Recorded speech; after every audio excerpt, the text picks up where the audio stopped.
السلام علیکم ورحمۃ اللہ وبرکاتہ۔ دوستو، انسان کی موت برحق ہے، جیسے کہ قرآن حکیم کے اندر بھی اللہ تعالیٰ نے فرمایا کہ ہر ذی روح کو موت کا ذائقہ چکھنا ہے۔ اسی طرح اپنی زندگی کو اللہ تعالیٰ کی راہ کے اندر قربان کر دینے کا نام شہید ہونا یا شہادت کے رتبے پر فائز ہونا ہے۔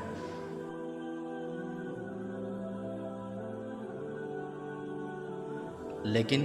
آیا کیا جنگ کے دوران ہی قتل ہونے والے کو شہید کہا جاتا ہے؟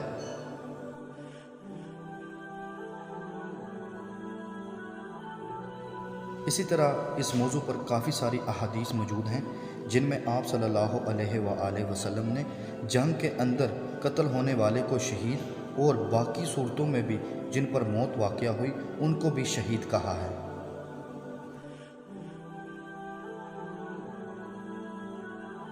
جیسا کہ آپ صلی اللہ علیہ وآلہ وسلم نے فرمایا، جو شخص سچے دل سے اللہ سے شہادت مانگے، اللہ اسے شہداء کے مراتب تک پہنچا دیتا ہے، چاہے وہ اپنے بستر پر ہی کیوں نہ فوت ہو۔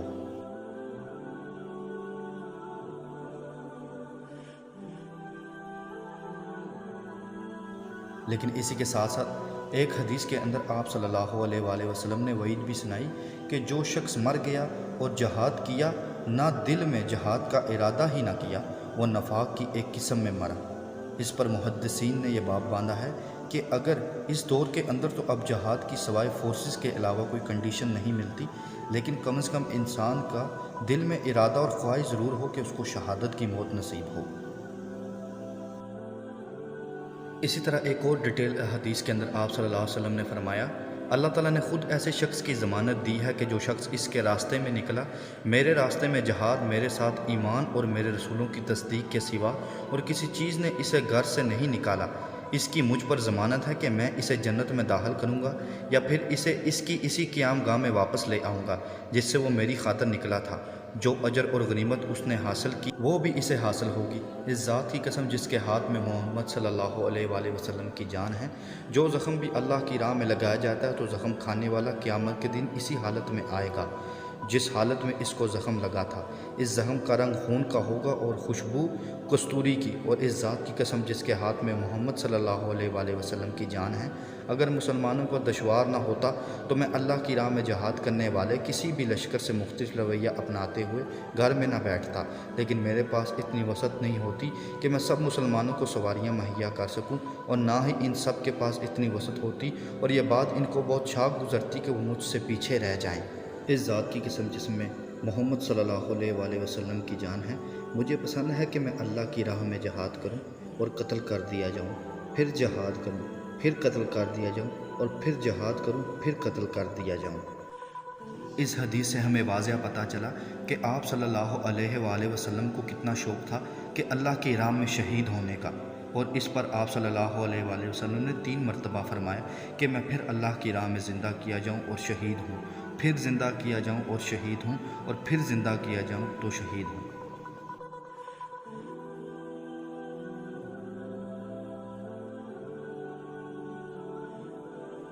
اسی طرح ایک اور احادیث میں حضرت عبداللہ بن مسعود رضی اللہ عنہ سے اس آیت کی تفسیر دریافت کی، یعنی کہ سورۃ آل عمران 169، جو لوگ اللہ کی راہ میں شہید کیے گئے ان کو مرے ہوئے نہ سمجھو، وہ اپنے رب کے ہاں زندہ ہیں، ان کو رزق دیا جاتا ہے۔ حضرت ابن مسعود رضی اللہ عنہ نے فرمایا، ہم نے بھی اس کے بارے میں آپ صلی اللہ علیہ وآلہ وسلم سے دریافت کیا تھا۔ آپ نے فرمایا، ان کی روحیں سبز پرندوں کے اندر رہتی ہیں، ان کے لیے عرش الہی کے ساتھ قندیلیں لٹکی ہوئی ہیں اور انہیں جنت میں جہاں چاہیں کھاتی پیتی ہیں، پھر ان قندیلوں کی طرف واپس لوٹ آتی ہیں۔ ان کے رب نے اوپر سے ان کی طرف جھانک کر دیکھا اور فرمایا، کیا تمہیں کسی چیز کی خواہش ہے؟ انہوں نے جواب دیا، ہم اور کیا خواہش کریں گے، ہم جنت میں جہاں چاہیں گھومتے اور کھاتے پیتے ہیں۔ اللہ نے 3 بار ایسا کیا، جھانک کر دیکھا اور پوچھا۔ جب انہوں نے دیکھا کہ ان کو چھوڑا نہیں جائے گا، ان سے سوال ہوتا رہے گا، تو انہوں نے کہا، اے ہمارے رب، ہم یہ چاہتے ہیں کہ ہماری روحوں کو ہمارے جسموں میں لوٹا دیا جائے، یہاں تک کہ ہم دوبارہ تیری راہ میں شہید کیے جائیں۔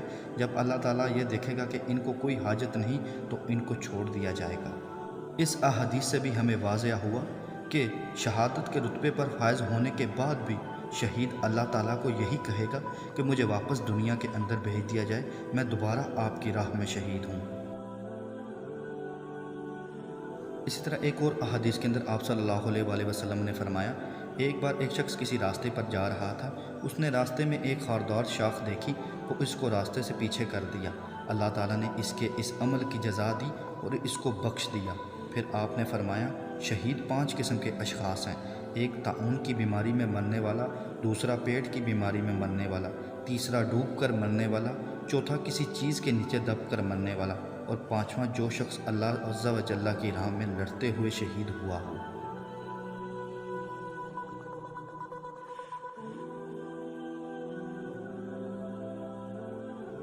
اسی طرح فرقہ واریت کی ایک اور صورت کہ اپنے مسلک کے علماء کرام میں سے جب کوئی فوت ہوتا تو اسے تو شہید، جبکہ دوسروں کو مرتد، واجب القتل اور جہنم واصل جیسے الفاظ استعمال کیے جاتے ہیں۔ یہ چاروں شخصیات چاروں مسلکوں کی اہم ترین شخصیات ہیں جن کے بارے میں سبھی جانتے ہیں، جن میں علامہ خادم حسین رضوی جب ایک دھرنے کے دوران اس دنیا فانی سے چلے گئے اور کس مقصد اور کس سوچ سے نکلے تھے، یہ سبھی جانتے ہیں۔ اسی طرح جنید جمشید جو کہ پہلے سنگر تھے، پھر اللہ تعالیٰ نے انہیں ہدایت دی اور دین اسلام کے راستے پر چلے اور ایک ایئر کریش حادثے میں وہ اس دنیا سے چلے گئے۔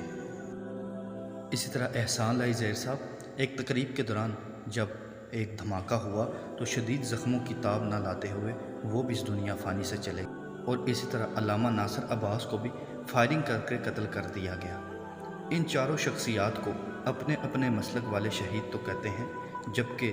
دوسرے مسلک والوں کو مرتد، واجب القتل، جہنم واصل اور مغفرت کی دعا نہ کرنے کے لیے قرآن سے دلیلیں لی جاتی، اور اسی طرح خوارج کی جماعت والی احادیثیں بھی کچھ مسلک پر فٹ کر دی جاتی ہیں، اور یہاں تک کہہ دیا جاتا ہے کہ یہ مسلک والے تو خوارج ہیں۔ اللہ تعالیٰ ہمیں ایسی فرقہ واریت کی لعنت و نفرتوں سے بچا کے رکھے، آمین۔ باقی یہ کہ شہید کون ہوا یہ تو اللہ ہی جانتا ہے، اور دلوں کے حال بھی اللہ ہی جانتا ہے، اور کس سوچ سے اور کس نیت سے، کیا مسلکوں کی لڑائیوں کے پیچھے یا دین اسلام کی خاطر کوئی اس دنیا سے چلا گیا، یہ تو اللہ تعالیٰ ہی بہتر جانتے ہیں۔ ہم صرف دعا ہی کر سکتے ہیں کہ اللہ تعالیٰ ہر مسلمان کو اللہ تعالیٰ کے راستے میں اپنی جان دینے کی توفیق عطا کرے۔ اور اسی کے ساتھ ایک حدیث کہ شہید کون ہے یہ تو اللہ ہی بہتر جانتا ہے، کہ قیامت کے روز 3 اشخاص کو بلایا جائے گا، جن میں ایک شہید، دوسرا عالم دین، تیسرا سخی، اور وہ ہوگا شہید جسے بلایا جائے گا، اسے اللہ تعالیٰ کے سامنے پیش کیا جائے گا تو اللہ تعالیٰ اسے اپنی عطا کردہ نعمت کی پہچان کرائے گا، تو وہ اسے پہچان لے گا۔ وہ پوچھے گا، تو نے اس نعمت کے ساتھ کیا کیا؟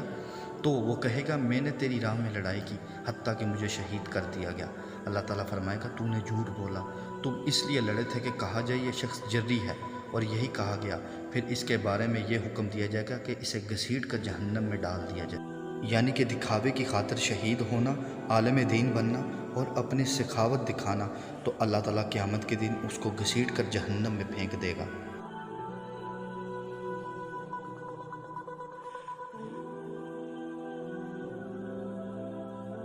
اسی طرح ایک اور احادیث میں حضرت ابو ہریرہ رضی اللہ عنہ سے روایت ہے کہ آپ صلی اللہ علیہ وآلہ وسلم کے ساتھ ہم جنگ حنین میں شریک ہوئے تو آپ صلی اللہ علیہ وآلہ وسلم نے ایک آدمی کے بارے میں جسے مسلمان کہا جاتا تھا فرمایا، یہ جہنمیوں میں سے ہے۔ جب ہم لڑائی میں گئے تو اس آدمی نے بڑی زوردار جنگ لڑی جس کی وجہ سے اسے زخم لگ گئے۔ اس پر آپ کی خدمت میں عرض کی گئی، اے اللہ کے رسول، وہ آدمی جس کے بارے میں آپ نے ابھی فرمایا تھا کہ وہ جہنمیوں میں سے ہے، اس نے تو آج بڑی شدید جنگ لڑی ہے اور وہ مر چکا ہے۔ تو آپ صلی اللہ علیہ وآلہ وسلم نے فرمایا کہ آگ کی طرف جائے گا۔ بعض مسلمان آپ کے اس فرمان کے بارے میں شک و شبہ میں مبتلا ہونے لگے کہ ایک شخص جو اتنی بہترین لڑائی لڑ رہا ہے وہ کیسے جہنمی ہو سکتا ہے۔ لوگ اسی حالت میں تھے کہ بتایا گیا کہ وہ مرا نہیں ہے بلکہ اسے شدید زخم لگے ہیں۔ جب رات پڑی تو وہ اپنے زخموں پر صبر نہ کر سکا، اس نے خودکشی کر لی۔ آپ کو اس کی اطلاع دی گئی تو آپ نے فرمایا، اللہ سب سے بڑا ہے، میں گواہی دیتا ہوں کہ میں اللہ کا بندہ اور اس کا رسول ہوں۔ پھر آپ نے بلال رضی اللہ عنہ کو حکم دیا تو انہوں نے لوگوں میں اعلان کیا، یقیناً اس جان کے سوا کوئی جنت میں داخل نہ ہوگا جو اسلام پر ہے، اور بلا شبہ اللہ برے لوگوں سے بھی اس دین کی تائید کراتا ہے، یعنی کہ فاسق آدمی سے بھی اللہ تعالیٰ دین کا کام کرواتا ہے۔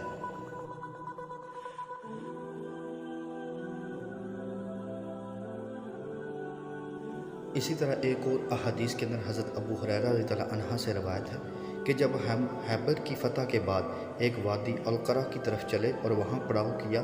جب ہم نے اس وادی میں پڑاؤ کیا تو آپ صلی اللہ علیہ وسلم کا ایک غلام آپ کا پلان کھولنے کے لیے اٹھا، اسے دور سے تیر کا نشانہ بنائے گا اور اسی سے اس کی موت واقع ہوگی۔ ہم نے کہا اے اللہ کے رسول، اسے شہادت مبارک ہو۔ آپ صلی اللہ علیہ وآلہ وسلم نے فرمایا ہرگز نہیں، اس ذات کی قسم جس کے ہاتھ میں محمد صلی اللہ علیہ وآلہ وسلم کی جان ہے، اوڑھنے کی وہ چادر اس پر آگ کے شعلے برسا رہی ہے جو اس نے خیبر کے دن اس کے تقسیم ہونے سے پہلے اٹھائی تھی۔ یہ سن کر لوگ خوف زدہ ہو گئے۔ ایک آدمی ایک یا دو تسمے لے کر آیا اور کہنے لگا اے اللہ کے رسول، خیبر کے دن میں نے یہ لیے تھے۔ تو آپ صلی اللہ علیہ وآلہ وسلم نے فرمایا آگ کا ایک تسمہ یا آگ کے دو تسمے ہیں، یعنی کہ جس نے جو چیز چرائی تھی وہ اس کے لیے آگ بنی۔